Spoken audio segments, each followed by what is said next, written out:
बातमी आहे नाशिकमधून। नाशिकमध्ये बहिणीला प्रपोज केलं म्हणून तिच्या भावाने तरुणाला मारहाण केली आहे। त्या तरुणाचा मृत्यू झालेला आहे। नसीम शहा असा मृत्यू झालेल्या युवकाचं नाव आहे। बहिणीच्या भावाने त्याच्या साथीदाराचा तरुणाला मारहाण केली।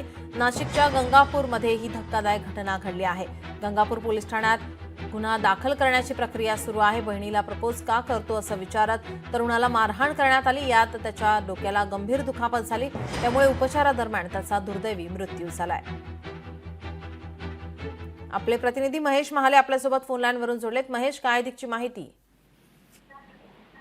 खरं तर नाशिकच्या गंगापूर रोड परिसरातील ही धक्कादायक घटना आहे। बहिणीला प्रपोज मारल्याच्या कारणातून भावाने आणि त्याच्या 3 साथीदारांनी नसीम शाह या युवकाला बेदम मारहाण केली आणि या मारहाणीत नसीम शाह या युवकाचा मृत्यू झालेला आहे। त्याला जिल्हा शासकीय रुग्णालयात दाखल केले असता डॉक्टरांनी तपासून त्याला मृत घोषित केलेले आहे। बहिणीला प्रपोज टाकतो का असे विचारत या चौघांनी जी आहे ती बेदम मारहाण केलेली होती। या मारहाणीत त्याचा मृत्यू झालेला आहे। या प्रकरणी गंगापूर पोलिसांनी खरं तर गुन्हा दाखल केलेला असून आता संशयिताच्या मागासाठी पथके रवाना केल्याची माहिती मिळत आहे। धन्यवाद महेश, आपण दिलेल्या सविस्तर माहितीसाठी।